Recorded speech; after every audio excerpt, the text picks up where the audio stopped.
icon released on Verizon earlier this year. It measures in at 137 by 71 by 9.8 millimeters and weighs a pretty hefty 167 grams. It has a metal chassis with thick flat edges with only slightly rounded corners, so it's not the most comfortable to hold in your hand. But the matte, almost soft touch rounded plastic back helps somewhat to making it more pleasant.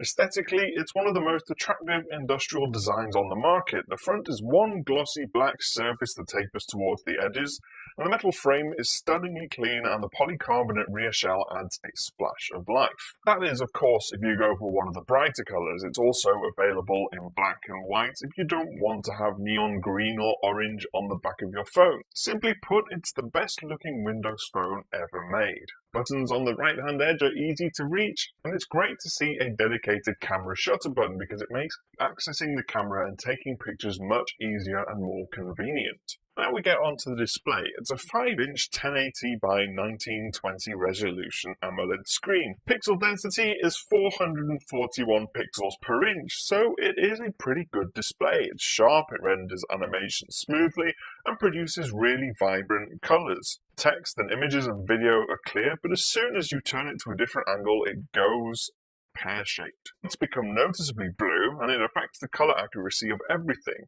So it's not just when you're looking at white, it's when you're looking at any color, it kind of gives it an off tint. It can be quite off-putting. And because it's AMOLED, what happens sometimes is that when you see these vibrant colors, when you're watching videos or playing games, it's not entirely accurate. They seem oversaturated. It's not a terrible display, but with the rise of really great LCD panels on the market now, it's hard to justify, at least in my mind, why you would go for a subpar AMOLED display panel. And it's not even that AMOLED is a terrible technology. Samsung has made great use of their technology and put fantastic displays in its handsets. So why Nokia has gone for one that's not as good is quite confusing. But then we get onto the camera, and this is no doubt the best feature of the phone. It produces some incredibly sharp images, and it's not just the sharpness that's great about the 20 megapixel Carl Zeiss lens on this phone. The sensor and lens setup on the 930 is the champion of still photography.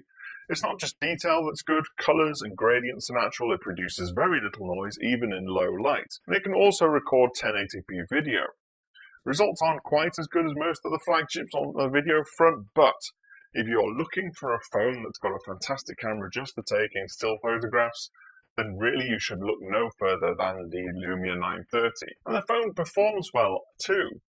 The battery is a 2420 mAh battery, which should be enough to get most people past a whole day's use. I'm a pretty light user and I generally charged it once every 1.5 to 2 days, depending on how much I was using it at the time. Of course, there are various software options to help you make the most out of your battery, so you can dim the screen or switch off various connections and close apps, as you can with most phones. And performance is pretty good as well. Snapdragon's 800 series quad-core 2.2 GHz processor powers the phone, and loading apps and switching between them is pretty fluid and smooth.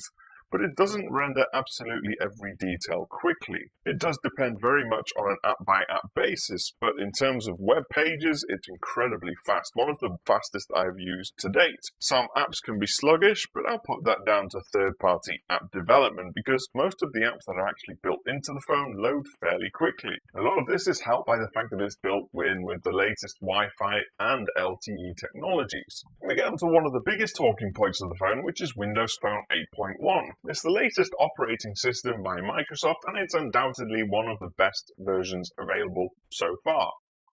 It'd be surprising if it wasn't, though. Among the top features is Cortana, the surprisingly good digital assistant. Very much like Siri, it has its very own personality and name and can give you conversation, tell jokes, respond to questions, and perform web tasks.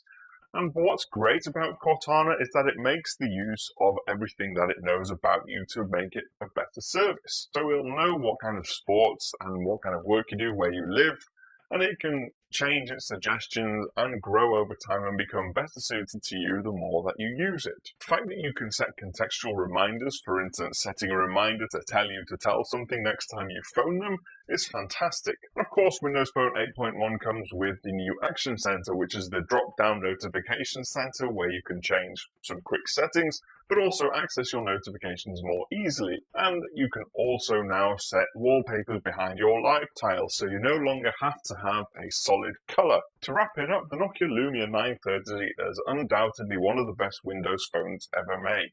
Its design and build quality are exemplary for any platform, but it still needs extra refinement both on the hardware and software side. The Lumia range is going to provide serious competition to Android and iOS. And that's if you can even get hold of one. They're not easily available on the market, and they're not available with support for all the bandwidth